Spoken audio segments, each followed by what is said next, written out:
Les balles russes sont des balles très différentes de tout ce qu'on peut proposer sur notre site internet. C'est très particulier, c'est pas forcément pour tout le monde. Mais je vais essayer ici de donner un petit aperçu sans non plus aller trop dans les détails. Le mieux c'est de se renseigner auprès de personnes qui pratiquent. Chacun va vous donner des explications un peu différentes en fonction de son point de vue. Mais grossièrement, le principe de la balle russe, c'est que vous avez une coque qui est fine, très fine. Souvent, elles sont fabriquées à base à partir de balles pour piscine à balles. Et du coup, vous avez du quartz fin de sable à l'intérieur en petite quantité. Le but étant d'abaisser le centre de gravité de la balle au maximum et d'avoir une balle qui est le plus léger possible, la plus légère possible. Euh, on propose plein de modèles différents. Il y a vraiment des différences au niveau de la façon dont elles sont faites. Déjà pour parler un petit peu, pour différencier des balles plus traditionnelles, si vous n'avez pas encore jonglé avec des balles russes et que vous souhaitez le faire, il y a un temps d'adaptation. Il faut compter à peu près 2 semaines où vous allez jongler tous les jours pour pouvoir vous adapter à l'ergonomie de la balle et commencer à comprendre quel intérêt à la balle. Alors le sable, ça se balance de façon un peu brutale dans la balle, donc ça demande une certaine position de corps. Donc généralement avec les jambes un peu fléchies, c'est une jongle vraiment qui part des avant-bras et pas des poignets. Si vous jonglez avec les poignets, et bien à ce moment-là, les balles elles vont avoir tendance à vriller en l'air. Donc ça, ce que ça va faire, c'est que si votre position de corps est bonne, votre respiration est bonne, et bien du coup vous allez avoir des trajectoires propres. Et donc en forçant cette bonne position, vous avez une marge de progression qui va être plus rapide qu'avec des balles normales. Donc c'est des balles qui sont orientées plutôt pour des gens qui veulent travailler et développer de la technique. Moi par exemple, je jongle plus pour développer de la technique mais pour le plaisir.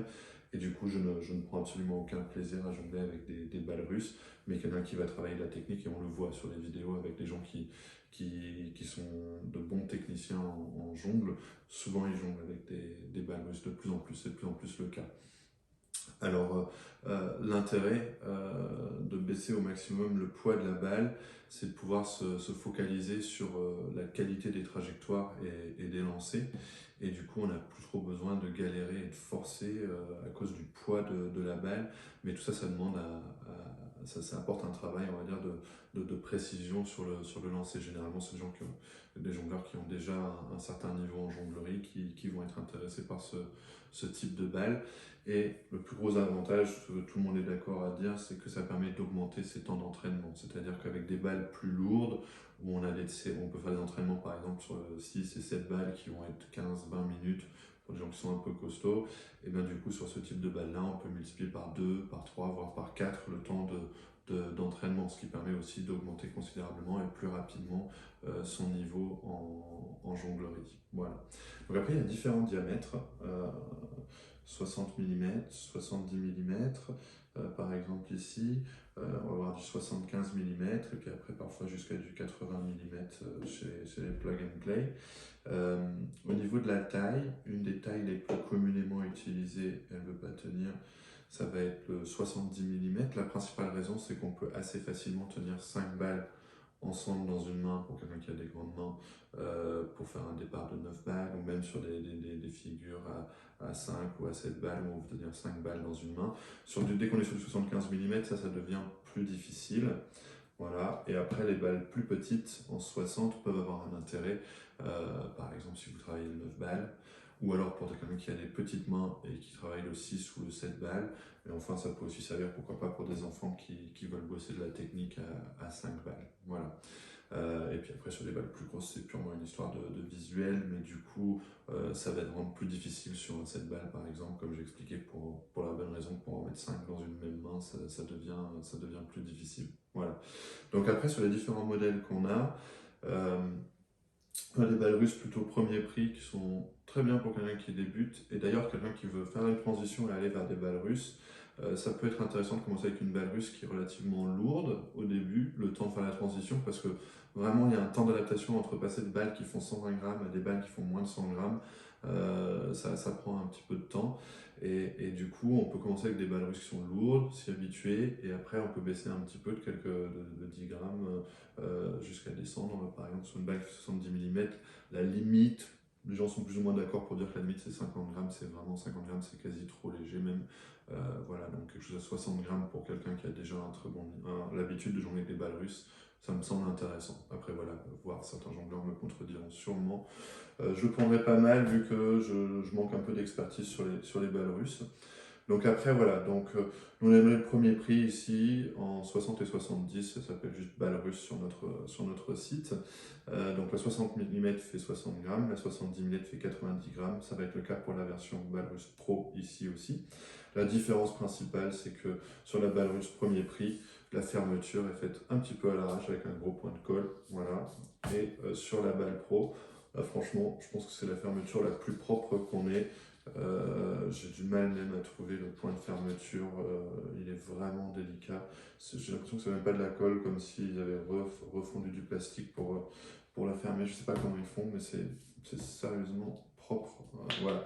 Après, il y a l'histoire de la dureté du plastique donc, et de la façon dont il revient. Donc sur les balles premier prix, généralement, quand on fait un Spock, et ben, du coup il met du temps à revenir, des fois il faut appuyer un petit peu sur la balle pour qu'il revienne, ça va être aussi le cas sur la balle russe pro. C'est particulièrement le cas sur toutes les balles Norwick, Flakwick et Smallwick. Du coup le plastique est peut-être un petit peu plus fin, quoique c'est à peu près. Les balles russes sont peut-être plus épaisses, les balles russes pro sont plus fines, et je dirais que les Norwick ont une souplesse qui est à peu près la même que les balles russes pro, voire un petit peu plus fin peut-être. Voilà. Ce qui est un peu gênant, c'est ces petits spocks qui ne reviennent pas tout seuls. Voilà. Et par exemple, et sur les Norwick, peut-être on peut critiquer un peu des fois la finition. En fait, si vous voulez, quand on fabrique ce type de balles, on achète des grosses quantités de balles de piscine à balles, parce que du coup, ils les vendent que en quantité gigantesque. Et du coup, après, on fait un tri pour avoir celles qui sont meilleures, où il y a les moins de différences d'épaisseur de plastique, etc. Et ben, sur les Norwick, ben, des fois, il y a des balles où il y a des plastiques qui sont plus fins à certains endroits, et ça nous arrive même, nous, des fois, quand on les reçoit, il y a des spocks trop importants pour qu'on puisse les commercialiser. Sur la DBS, il y a une volonté d'avoir un truc quand même plus qualitatif, dans le sens où il y a une sélection rigoureuse qui est faite sur les balles, donc avec un plastique d'une épaisseur plutôt constante. Donc on a un truc, je crois qu'on écarte près de la moitié des balles pour trouver celles qui nous plaisent et qui sont suffisamment de bonne qualité. Et le trou est très discret aussi sur celle-ci, sur les Norwick, le trou est un petit peu plus brut. Et l'autre chose, c'est qu'au moment de la fabrication, on les remet sous pression. Donc vous avez un Spock, mais ça revient vraiment bien par rapport aux autres balles russes, où les Spock vont avoir tendance à ne pas revenir très rapidement. Je sais pas si c'est très gênant, il y a des gens que ça perturbe, d'autres pas, mais voilà, soulignons que c'est vrai, les BS c'est un peu plus propre. Ensuite on a les balles SRX de chez Play, et on a les balles Plug and Play de chez Play. Donc les balles SRX, ouais, on tombe pas forcément dans la catégorie des balles russes pures, dans le sens où le but c'est pas d'abaisser le poids au maximum.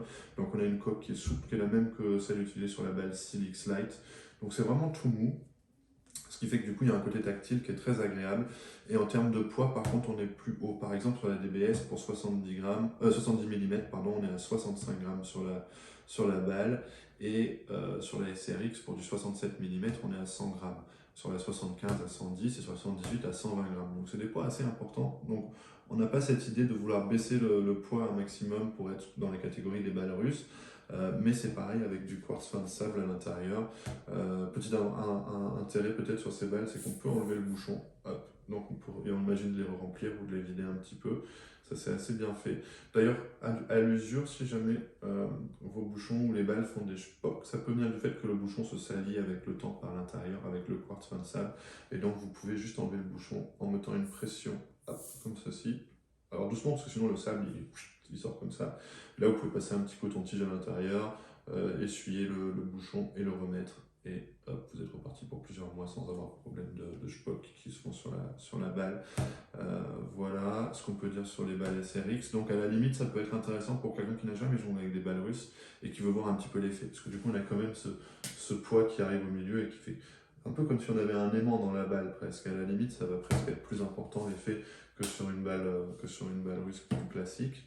Et après, on a les plug and play. Alors les plug and play, c'est des coques qui sont dures, donc vraiment rien à à voir avec celle qui s'écrase des SRX.